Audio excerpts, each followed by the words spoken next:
olha só, é justamente neste cerco que está havendo, né? STJ com o inquérito de bolso do Humberto Martins, o STF com o Lewandowski liberando as mensagens para o Lula, o Gilmar com a história da suspeição do Moro, que ainda vai à votação. Agora temos também o TCU. O TCU resolveu fechar o cerco, entrar nessa ciranda para investigar, a partir de um processo administrativo, o auditor Nivaldo Dias Filho, tá? Quem resolveu abrir esse processo administrativo foi o Bruno Dantas, que nós sabemos que é apadrinhado, indicado político do Renan Calheiros, tá? Então, assim, o Bruno Dantas abriu simplesmente por quê? Porque tem uma mensagem de uma conversa do auditor com o Deltan Dallagnol em 2015, em que ele teria dito que precisava de algum fato contundente contra o ministro Haroldo Cedrais que pudesse convencer os ministros a não reelegê-lo. Isso porque, gente, olha, o Cedrais, que foi reeleito presidente do TCU, no mesmo ano ele passou a ser investigado no Supremo no âmbito da Lava Jato. Segundo a PGR, o Thiago Cedrais, o filho, né, agindo com o pai, teria solicitado e recebido R$50 mil mensais e um aporte extra de R$1 milhão em espécie de Ricardo Pessoa, presidente da UTC, né, naquela ocasião, para influir em 2 processos de interesse da empresa no TCU relacionados à Angra 3. Em setembro de 2019, a denúncia foi rejeitada pela segunda turma do STF, pela segundona. Bruno Dantas, então, abriu esse procedimento para apurar se o auditor, Nivaldo Dias Filho, cometeu desvio funcional ao procurar o Deltan. Bom, aí eu chamo o Ismar Viana, que já está conosco em linha, mestre em Direito, auditor de controle externo, professor, advogado e presidente da Associação Nacional dos Auditores de Controle Externo dos Tribunais de Contas do Brasil, tá? Além de membro do Instituto de Direito Administrativo, sancionador brasileiro, especialista em Direito Administrativo, combate à corrupção e em Direito Educacional, autor do livro Fundamentos do Processo de Controle Externo. Acertei aqui no currículo, hein? Ismar, boa noite, bem-vindo ao Papo Antagonista. Por favor, seu comentário a respeito desta iniciativa do ministro de investigar o auditor. Boa noite, Cláudio Dantas. Boa noite aos internautas, todos aqueles que realmente nos acompanham aí, e dizer que é um prazer para nós aceitar o honroso convite para bater um papo aqui com vocês. Na verdade, assim, a gente teve acesso às matérias jornalísticas, né, que indicam que houve uma suposta instauração de um procedimento. A gente assim não teve, né, conhecimento formal da instauração, mas o que se noticia é que essa apuração na esfera administrativa se deu com base em provas obtidas por meios ilícitos, ou seja, são assim, mensagens hackeadas, não há assim, conhecimento de que essas mensagens tenham sido obtidas por meios lícitos, e, a nosso sentir, nos preocupa o uso dessas mensagens para instaurar um procedimento investigativo em desfavor de um agente de controle. Há uma preocupação muito grande, porque isso pode, na verdade, sinalizar, pode até induzir, eu diria que o estado controlador do medo. Eu me recordo, Cláudio, que na época das apreensões de malas de dinheiro, ouvia-se muito falar, uma mala de dinheiro por si só no Estado de Direito é só uma mala de dinheiro. Eu digo agora que mensagens descontextualizadas no ambiente privado são mensagens, apenas mensagens. Porque no Estado de Direito a gente tem que respeitar o devido processo legal formal, o devido processo legal substantivo, certo? Respeitar, inclusive, honra de agentes públicos. Então, quando se leva a público notícias jornalísticas, no sentido de que foi deflagrada uma apuração administrativa contra um agente público, passa essa impressão de que há, em tese ali, algum ilícito funcional a ser apurado. Então, pelo próprio conteúdo da mensagem, a gente não consegue assim, extrair a suposta prática de algum ilícito funcional. Para além de outras questões, reitero, né, tudo a partir das notícias jornalísticas que foram aí veiculadas. Então, me parece que não houve, por exemplo, uma requisição de instauração por parte da presidência do TCU. Então, da mesma forma que o processo judicial, ou seja, se exige a segregação de funções, até para fins de imparcialidade de atuação de quem apura e de quem julga, certo? De quem relata o processo em si, o desenho regimental em relação à apuração dessa natureza no âmbito do TCU, ela se dá a partir de uma provocação da presidência do TCU. E o corregedor ele acaba sendo o relator dos processos administrativos. Mas volto a dizer, nós não tivemos acesso ainda às informações oficiais, tudo que se está aqui a dizer é fruto de notícias jornalísticas. Então, o que se quer é que respeite o processo legal e que respeite a honra de agentes públicos que agem dentro da sua esfera funcional em prol de garantir o bom e regular controle da administração pública brasileira. Claro. É interessante notar que muito...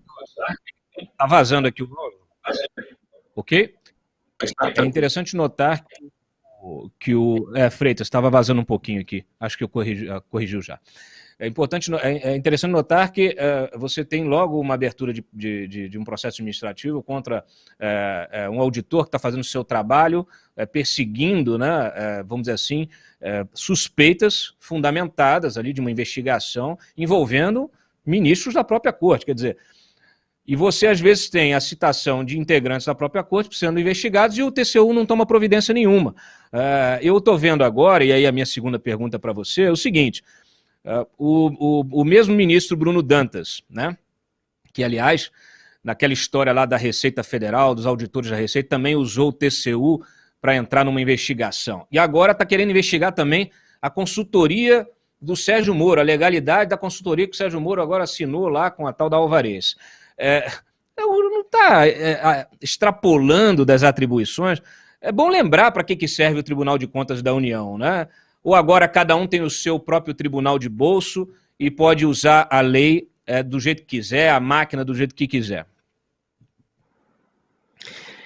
Pois bem, Cláudio, na verdade é o seguinte, eu diria que os procedimentos, certo, ambos eles guardam algum tipo de similitude aí, tanto esse procedimento na esfera administrativa quanto esse processo de controle externo, porque nas duas situações a gente está, né, na fase preliminar, então o sigilo ele acaba sendo essencial até para proteger a imagem funcional daquele agente público envolvido ou daquele agente que no manejo de recursos públicos ali acaba sendo o responsável processual no âmbito do tribunal, e a inobservância desse sigilo que compromete, volto a dizer, a imagem funcional daquele agente público, ela pode comprometer reflexamente a própria credibilidade institucional, certo? Em razão disso, essa fase preliminar, inclusive na representação no âmbito do controle externo, e essa representação sobre a qual você falou aí, é uma representação que foi oferecida pelo Ministério Público que atua junto ao Tribunal de Contas da União. Então, houve esse oferecimento da representação, e é bem verdade, Cláudio, que para esse oferecimento se exige uma devida justificação. Eu não tenho acesso também a esse procedimento, mas o que tenho visto aí pela imprensa é que o procurador, ao oferecer essa representação, ele de alguma forma vislumbra um dano ocorrido aí no âmbito da atuação na Lava Jato, que pode ter comprometido, aí, pode ter lesado o erário, certo? Então, assim, para essa fase inicial de oferecimento de representação, se exige uma devida justificação. E aí o Tribunal de Contas da União, ele faz o controle de bens, valores e dinheiros públicos. Então, toda a celeuma se dá em razão à rota de alcance e sentido, né? O que seria bem público, seria bens e valores e dinheiros públicos. Então, às vezes há uma confusão no sentido de que essa atuação pode ter incorrido no ativismo realmente do TCU, mas por outro lado, pode ser que existam elementos que deem ensejo a que essa representação possa ter sido ofertada. Eu sinto com isso. Agora, há uma segunda fase, que é a fase do recebimento da representação. E aí se exige um juízo mais acurado para se verificar se realmente justifica a atuação do TCU naquele momento ali, se realmente há um bem, um valor público a ser protegido, porque assim, há distintas esferas de responsabilização, elas são independentes entre si, certo? Às vezes a atuação no TCU, ela pode também desencadear uma atuação na esfera judicial, no campo da improbidade, e na esfera penal. Então, essa fase inicial que se deu, por oferta do procurador, junto assim ao TCU, ela não se exige um juízo mais assim acurado para fins de oferecimento. Agora, para o recebimento, que cabe ao colegiado judicante, certo? Isso aí vai se exigir uma análise mais assim acurada para se verificar se realmente aquele objeto que foi denunciado atrai a competência do TCU e atraindo se realmente se justifica a autuação e a processualização como representação na Corte de Contas Federal.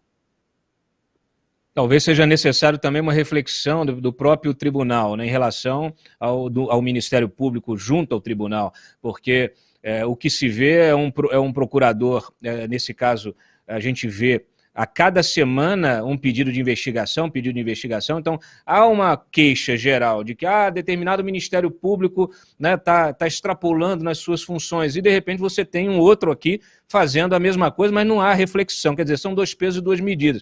Eu me lembrei de uma entrevista que eu fiz aqui, lá atrás, no ano passado, com o então presidente do Tribunal de Contas, o José Múcio, tá?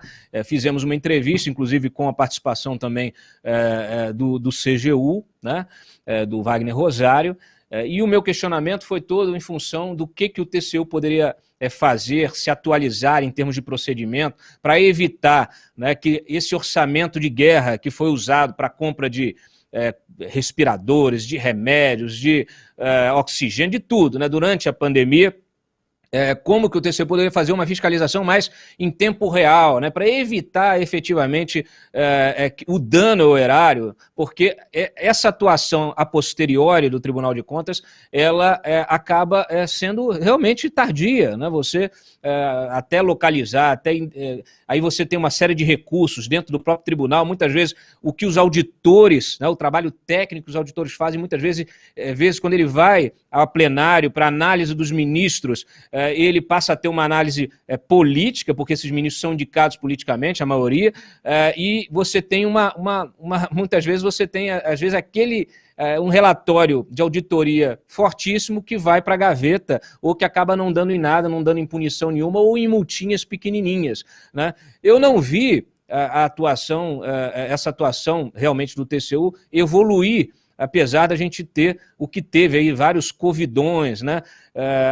Eu vi agora que a gente vai mencionar aqui hoje no programa, anteontem o tribunal soltou o relatório identificando aí mais 54 bilhões de desvios no Coronavoucher, mais uma vez também recuperação, uma identificação a posteriori. Você não acha que precisaria, o que seria possível para instrumentalizar efetivamente o Tribunal de Contas para que ele atue quando precisa atuar para evitar o dano ao erário? É possível? Está dentro da atribuição? Poderia ser feito? Você tem alguma sugestão? Cláudio, eu diria que no Brasil a gente tem um sistema constitucional de controle da administração pública, certo? Então, esse sistema ele precisa agir de forma coordenada, de forma colaborativa, de forma a se comunicar em si, até para evitar questionamentos críticos em relação à superposição de competências, a dúvida quanto assim, a atuação, em que ponto começa, em que ponto se encerra a atuação de cada órgão. Então, nesse momento, realmente, momento de crise, certo? Crise assim que o Brasil passa uma crise pandêmica, isso exige, por maior razão, uma atuação colaborativa, uma atuação em sistema de rede, entre tribunais de contas, entre Ministério Público, entre Polícia Judiciária, até com a colaboração do controle interno em si. Então, essa atuação coordenada, nacionalmente articulada, ela constitui um eficiente meio preventivo, certo? Você falou muito bem, a gente precisa intensificar, eu diria que o controle, a biópsia em si, não sem trabalhar com a autópsia, que é o controle a posteriori. Então, o Tribunal de Contas, assim, o Tribunal de Contas tem feito um trabalho preventivo, por meio até da suspensão de assim, processos licitatórios, identificando ali na ponta, ou seja, o ato sendo assim praticado, e o TCU e também os TCS acabam assim atuando. Então, mas essa atuação colaborativa em sistema de rede, eu diria que contribui de forma significativa para que o dano ao erário, ou seja, para que a malversação dos recursos públicos, ela venha a ser estancada na ponta, sem que precise mais adiante a gente trabalhar com autópsia, ou seja, sem que precisamos trabalhar com o controle a posteriori. Então, tem sido feito um trabalho nesse sentido, e eu diria que a saída é essa, é a atuação em sistema de rede.